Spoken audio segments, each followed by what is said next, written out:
All right, welcome back to our Product Development Conference 2022 for our third session where we have a fireside chat where Lily Wu, the co-founder of the Wow Pixies DAO, is going to tell us how to build a DAO project that people care about and what it's like doing so. And to moderate this session, we have my colleague, Tech and Asia journalist Tay Tianwen. Tianwen, could you join us on the stage, please? Hi, Ned. Thanks for Hey, inviting me Tianwen, to how's the it going? session. Yeah, it's pretty cool. Pretty All cool to right, be part well, of PDC 2022. it's great to have you. So I'm gonna hand over to you and let you speak to Lily, and then once you guys are done, I'll take back over. Sure. Thank you. Yeah, so good morning, everyone, and welcome to Tech in Asia's Product Development Conference 2022. Hope everyone's having an insightful and exciting day too. I'm Tianwen, a data journalist at Tech in Asia, and I'll be a moderator for this session. In this session, we'll be looking at how to build DAO projects that people care about. And with me in this session is Ms. Lily Wu, co-founder of Wow Pixies DAO. Hello, hi everybody. Great to be here today. Hi, Lily. Hi Tianwen. Nice to meet you. So to kind of get a ball rolling for this conversation, I just want to get a quick introduction to your work at Wow Pixies. Yeah, so as you know, my name is Lily. I'm the founder of Wow Pixies DAO. We are the first social DAO to invest specifically in the women and diversity-led ecosystem within Web3. By day, I'm also the startup partner lead at Stripe. Just a little bit of background about myself. I've always been in the startup space. I previously co-founded 2 7-figure businesses, both bootstrapped from the ground up. Something that I found was that I had a lot of problem fundraising during this period, even though I was generating millions of dollars in revenue. Eventually exited, also joined a Series A edutech startup in Singapore before joining Stripe. And at Stripe, my day-to-day job is to build out the startup ecosystem within Southeast Asia. So I work directly with VCs and accelerators on a day-to-day basis. And something that I've experienced firsthand and also that I see is that very few venture capital money actually go to women founders. A lot of the times it is very much it's very much a certain demographic in a certain region providing all of that money and resourcing. And so even in 2021, only 2%, less than 2% of VC money went to women. So that's 98% of VC money going to men. And I really saw a potential with how that could be reshaped through NFTs and through DAOs.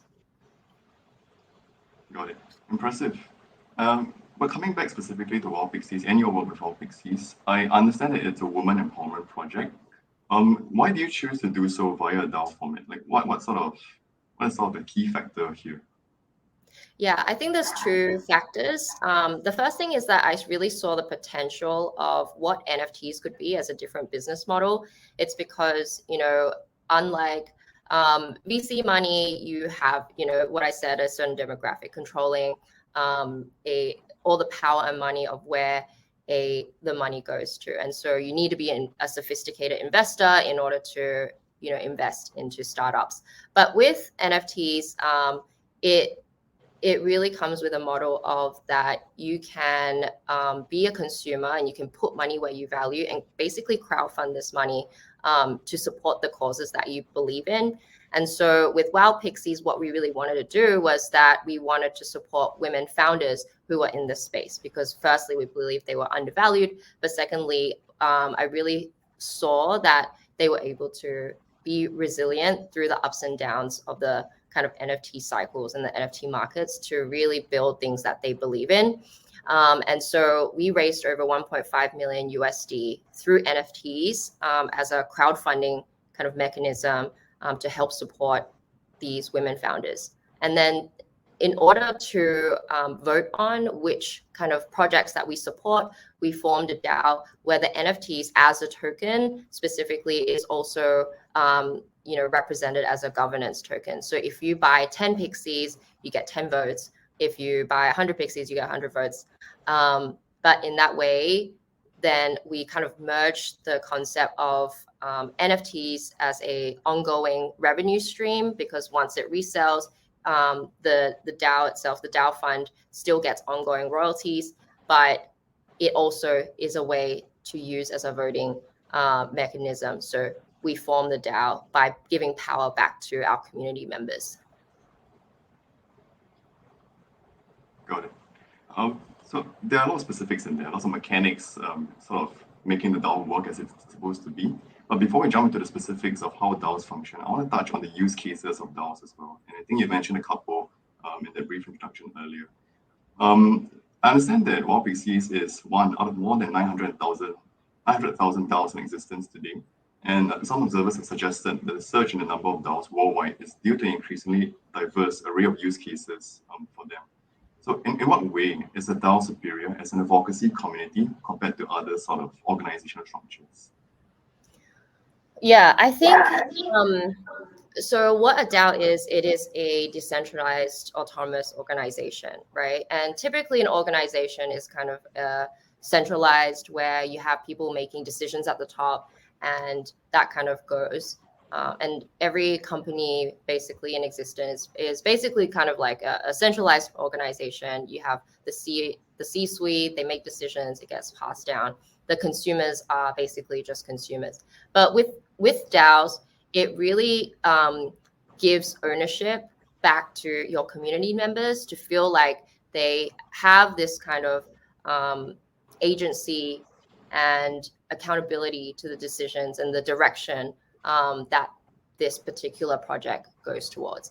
And this is really helpful when it incentivizes kind of the behaviors that you want to see in your community, to make sure that they play a part. It's kind of like a co-op kind of structure where they play a part in making sure that you and them are aligned in working towards the vision together. And I think that really works in our case when, you know, you're trying to put money into more women's hands, working together with the community to set up what does the proposal structure look like, how does the vetting look like, and then together we can vote on which projects to support.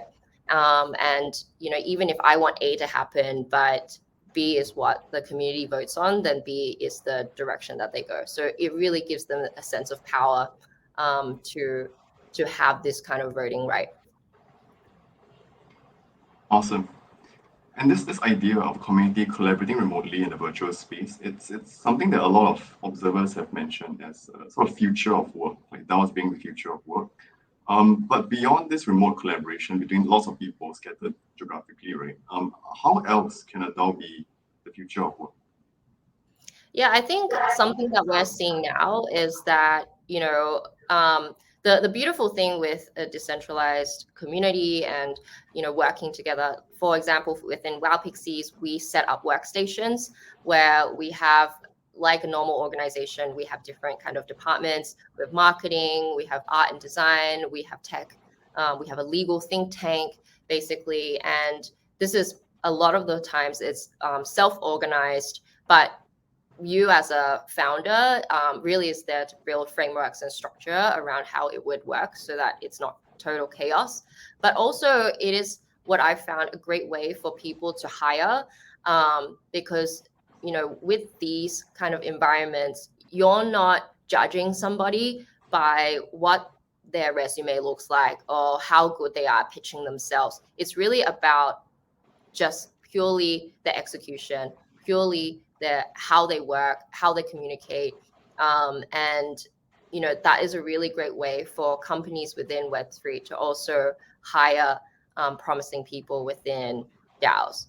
And so even with a DAO, you know, people can propose themselves to become leads of workstations. We then get the DAO to vote who would become the leads for 3 months. And then we actually mint their contribution as an NFT, kind of like a Web3 resume that they can bring on and say, this is what I've contributed within Web3. So the contributions are all listed on the blockchain, and it's a really great way for companies and for future employers to come and see what you've actually tangibly done, both on a task-to-task basis and being rewarded for that, but also what kind of projects you've done and what kind of worker you are. It's all kind of public, and you can really see that. So I think that's a great way to work and to hire talent. Awesome. So there's this idea of community that keeps giving back.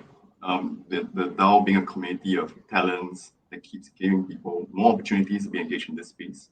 But if we go back to the origin of a DAO, you need a community to sort of build a DAO around in the first place. So how would someone organize a community to begin with? Yeah, I mean, that's why I think we were one of the first projects to combine NFTs and DAOs together. It's really a no-brainer for me because NFTs incite a sense of identity, especially if you have kind of, for us, we have a PFP project, a picture for proof project where there's a 5,000 supply, it's limited supply.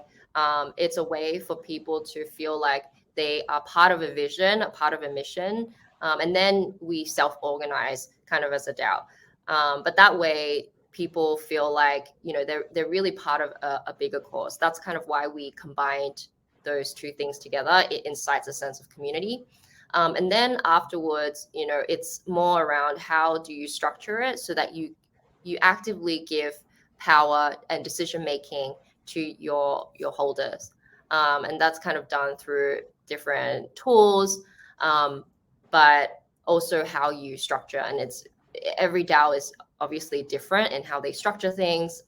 But for us, it's important to make sure that we have a certain set of guidelines on the things that we support and the things that we don't, so it doesn't get out of hand. But other than that, we can then make sure that there are places to incentivize holders to vote, to make proposals, and to contribute. So you make a point on structures and how it's very important to have a structure so that everyone's engaged within the DAO. But at the same time, we're seeing different structures in different sorts of DAOs today, especially in terms of voting mechanisms, for example. So how can a DAO ensure that they implement a voting mechanism that is safe, that creates a safe and inclusive space for all of its members?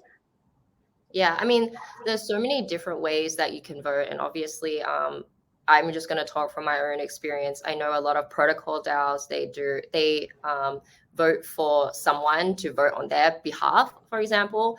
But specifically for those are more prominent when the DAO is huge and there's like millions of people. They then usually vote for someone as a representative.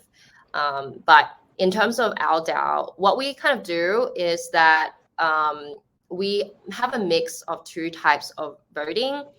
So evidently, each NFT is one vote. So that's what is called like a token-based quorum voting, where if your voting is purely by the number of tokens that you hold, right? But that is also a bit problematic sometimes because it can also be non-inclusive. And the reason I say that is because, especially for a DAO like ours, which is around supporting women, and 80% of the space right now are men, which is fine and which is great. But we need to make sure that, if this certain demographic already has had time and have the money to purchase tokens, for example, then a lot of the times the people with the most NFTs are actually men, right? And women tend to be, especially from what I've seen within our DAO, when we're onboarding them, they might buy one or buy two. We have a lot of single mothers as well. So they might be more risk averse when buying the number of NFTs. So it then becomes unfair when we purely use kind of a token-based voting, because obviously the person with the most money is the person with the most power. So what we implemented as well is that, due to the limited number of tools that are available within Discord, we also kind of do a one member, one vote kind of voting. So the initial proposals that are put in is first vetted through one member, one vote. So in Discord, it will just be represented by one emoji for one vote. So that's one person, one vote.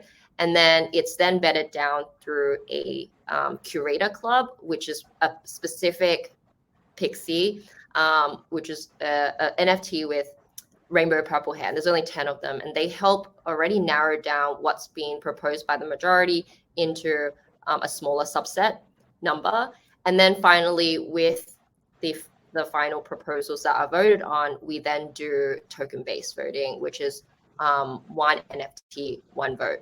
And what this kind of does is it's kind of like a House of Representatives and a House of Senate combined to create this kind of more democratic voting-based system, so that it's actually weighted towards the bottom.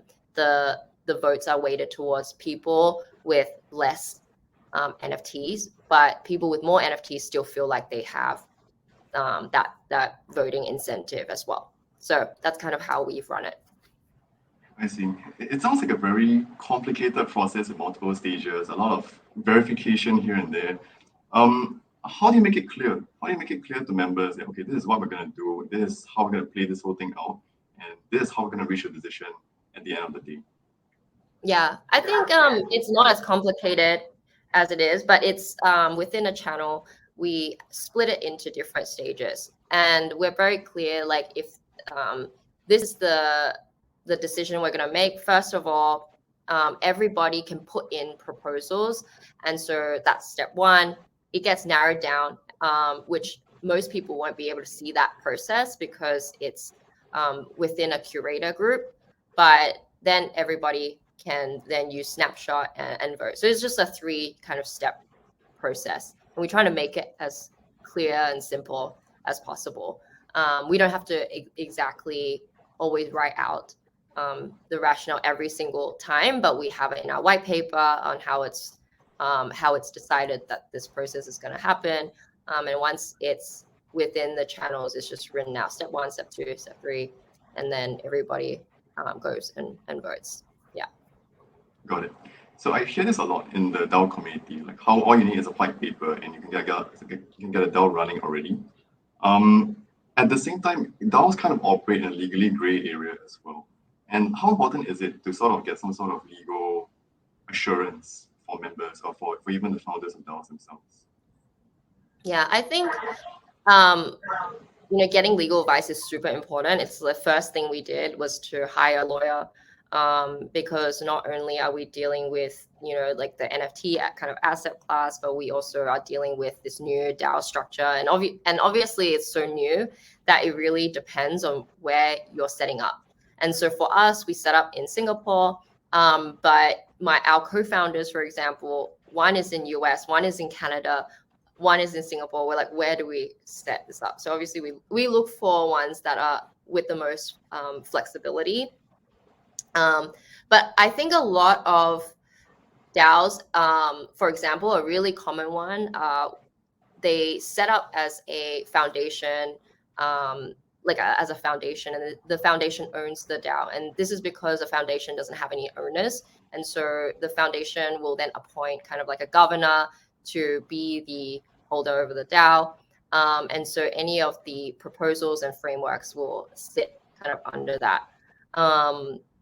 For us, we have just a PTE LTD, because we also deal with the purchase and sales of NFTs as well. But there's also depending on the place, like in US, Wyoming just set up their form of legal form of LLC for DAOs.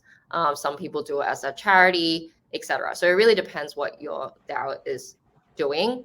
But the reason why it's important to have this kind of legal wrapper is because if you want to have any sort of external party involved, get venture capital, as well as involve other people, you don't want to be liable for the actions of thousands of people. So it is a protector of yourself as the founder, as well as there's tax liabilities, and in the moment that it interacts with fiat, then there's all these implications involved. So it's important to research what kind of legal wrapper suits your DAO.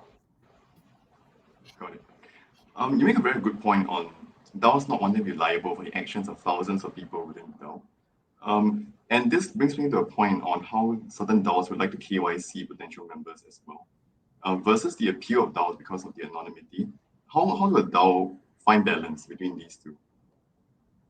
Yeah, I think for us, we definitely, I think if you are in a position of decision making or you're forming any sort of framework or structure or you're part of the core team, definitely for us, we will always dox ourselves and make sure that we know each of the individuals. When it comes to voting, since you already have a framework in place, I don't think it's necessary for everybody to have to dox themselves, and they can stay anonymous.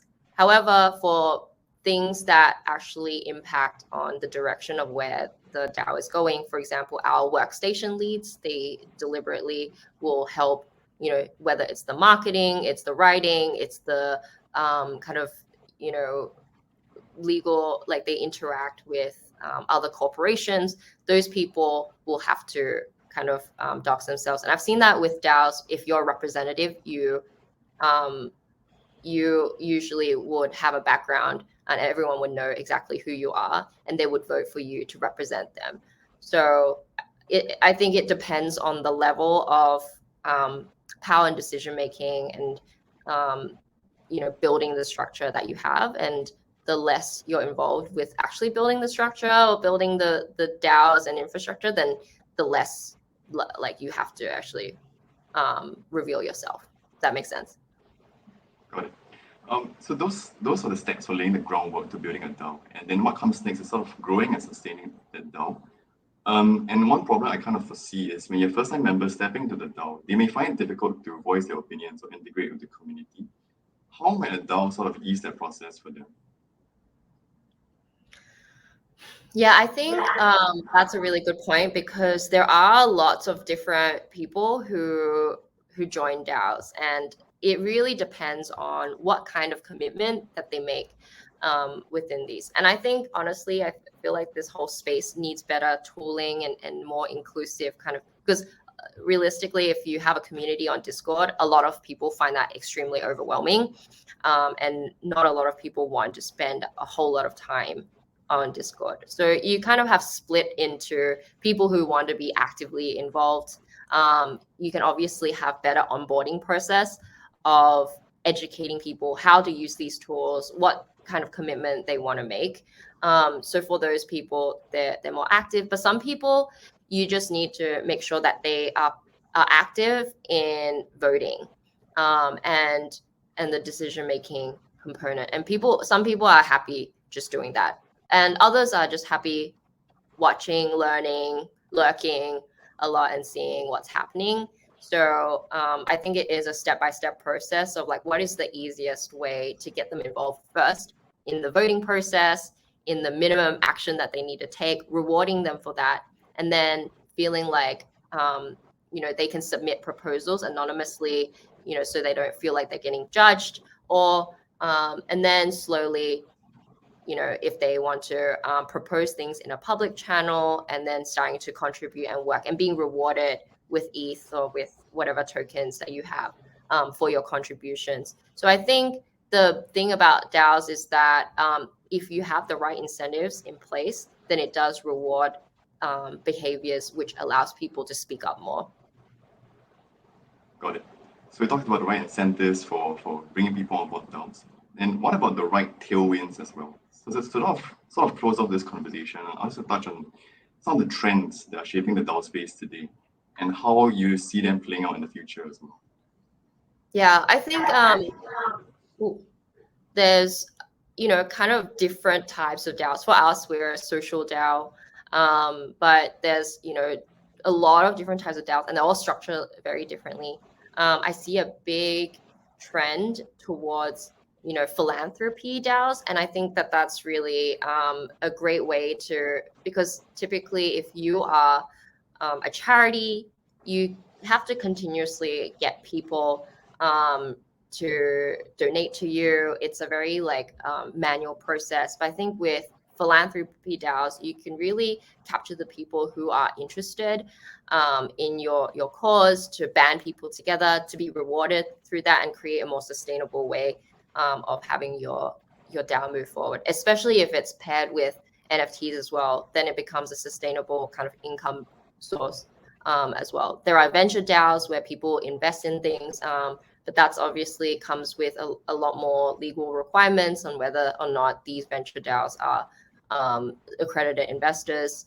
I also have seen some interesting DAO trends. For example, if you are a company, you're an FMCG company, you want to work directly with your consumers, you can form a DAO so that instead of doing market research or doing, and then creating your whole process of developing a new product by yourself, and then guessing, and then releasing, and it might not be the thing that that people want, you can find your most active and specific fans and people that you want to target, and build that process with them. So, from the design process, they can help you vote and see what design that this new product is going to look like. What is this going to taste like? And so you get basically real-time feedback on what this end-to-end process of this product alongside your consumer. So I think that's a pretty interesting use case of DAOs that is not that common at the moment, but I feel like corporates can really capitalize on something like that. But definitely another one that I've seen that I think would be useful is if people want to overturn and do more social causes around creating bills, for example, and people coming together from different skill sets to make a bill pass, to write this bill together, to get funding from within the DAO, and then having that kind of as a self-sustaining method to getting bills passed in government. So those are some of the ways that I think DAOs can be utilized. Cool. I particularly love the example of corporations using DAOs to sort of quickly iterate and test products. Do you think that can apply to startups as well? Like, maybe the testing for product market fit, would it be a lot faster for them in a DAO setting? Yeah, absolutely. I think the benefit is that, it's almost like Kickstarter, where you have an initial idea, you have this MVP, and, you have customers who want to, buy your product, right? But instead of buying your product, and sometimes that kind of Kickstarter relationship is very non-transparent. They don't know what you're doing. They're like, hey, where is my product? And it might take 12 months before you see whether it comes out or not. Easily these companies or these startups who have a really great idea, who want to initially raise from their target market, they can build it hand in hand, their MVP, their product, and the customer feels like this is exactly what I need, and this is the problem that you need to help me solve for me to use your product. So you won't have that kind of confusion of not having product market fit, right? So I think that's a really interesting use case that you can do with your most avid fans. Like, it doesn't have to be a few thousand people. It can just be 10 or 20 or a few hundred, which is enough to kind of get started. Right. And yeah, I think that kind of wraps up the conversation on DAOs. Thank you, Lily, for the insights. And we'll now open the floor to Q&A.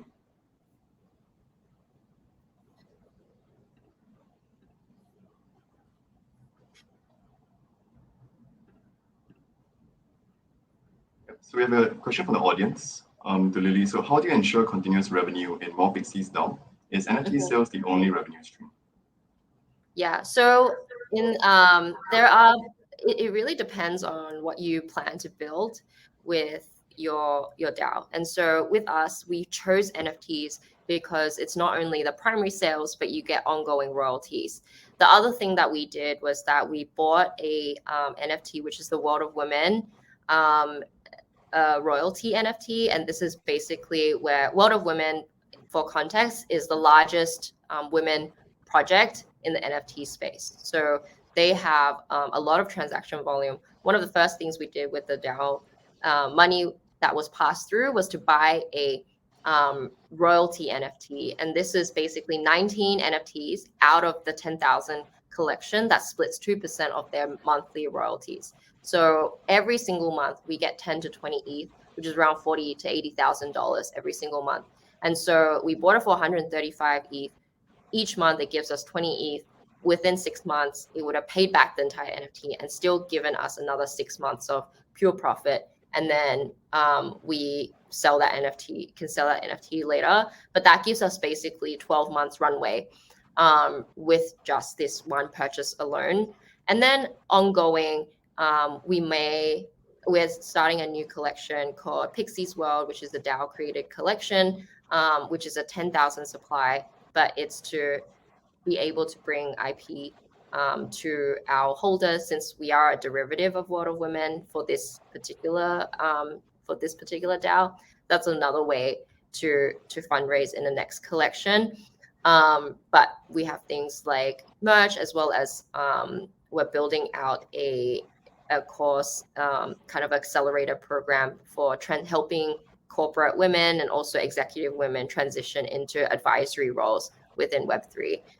So these are all kind of ongoing projects that you can generate revenue from, but a majority of them come from secondary sales as well, continuously, as well as the World of Women NFT royalty.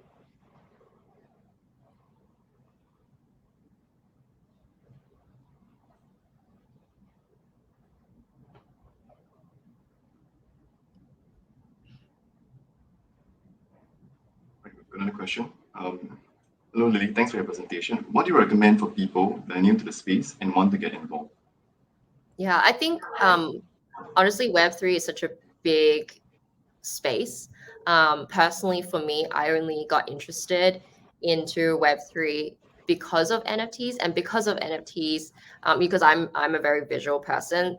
And I grew up in a very artistic environment. Parents are both artists, so that's the thing that attracted me, was also the potential of the different types of business models and the use case that is available for creators, available for companies through the use of NFTs. And in that way, I became more educated around how to incorporate DAOs and DeFi, how to stake in order to generate more revenue so that we can pay our contributors. So this is kind of my learning journey through something that I'm interested in the beginning. So what I would kind of recommend is to find what you're particularly interested in. If you're an engineering person, you can start with, more around development of like blockchain infrastructure. If you're really interested, if you're a finance person, obviously you can get involved with DeFi, DAOs. But it's really identifying what you relate to the most, and starting just from there. Because if you're not interested, if you have to force yourself to be interested, then it's not going to be a sustainable way to learn. So I would highly recommend just finding which component of Web3 that you're interested in first to dive into.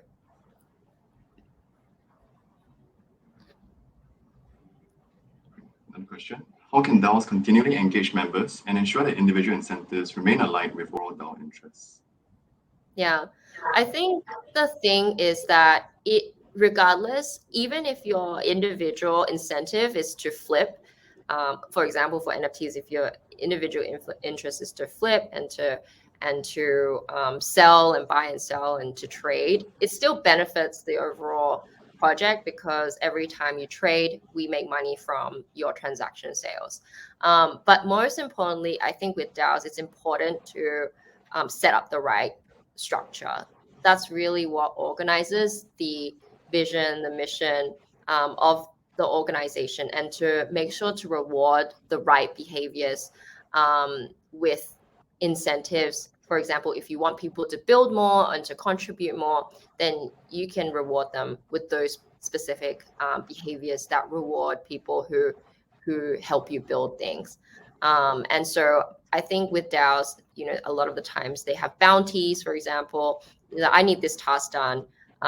Here you can basically take on this job, and we will reward with the best person who produced the best result. And so then people would want to not only create something, but create something to a really high standard. So it really just depends on the DAO itself to make sure that they watch how you incentivize individual behavior with what the overall mission is. Yeah.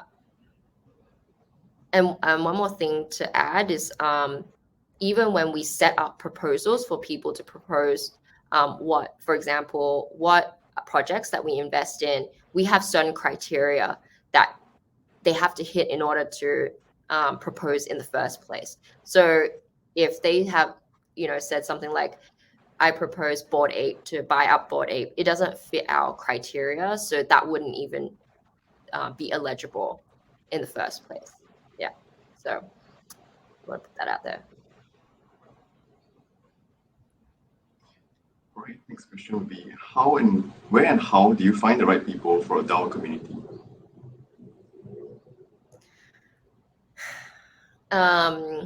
This is a really tough question because obviously you can't really control who comes into your DAO, which is why it's really important to be clear in your communication on what your vision of this DAO is. Is it there to make money? Is it there to support a certain cause? Is it there to give experience to people? So that will attract the type of demographic. Even the way that you do marketing will attract different types of, so if you're a project and you want to attract people who are traders, flippers, then you would engage with, hyped celebrities or influencers or ones where they have a lot of reach, but it's not very good quality. That's what happens to a lot of projects that, get a lot of hype and the project kind of just flops. But for us, since our vision is very clear on supporting women in this ecosystem, it attracts a certain demographic. And so for us, actually, 90% of our holders are millennials or Gen X, and over half of them have families, and over 60% of them are based in the US. So what we have attracted is those who actually care about supporting women in the first place. So they tend to be from more developed countries with a higher spend and in higher positions of power to begin with, because it's like Maslow's hierarchy. If you're there to make a lot of money from this project, then maybe this is not a cause that you particularly care about. So definitely it's all down to communication and marketing as well on attracting the type of demographic that you want in your DAO. All right, I think that's all the time we have for questions. So thank you again, Lily, for the insights and for this conversation today. And thank you too to the audience for your time. Thank you. Thanks for having me. Thank you. Bye.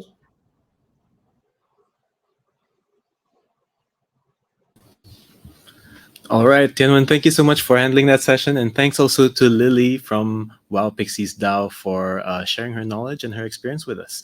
Now, up next, we're going to have a session with people from Carousel and The Parent Inc. talking about how to lead tech teams in a remote setup. Catch that right after this.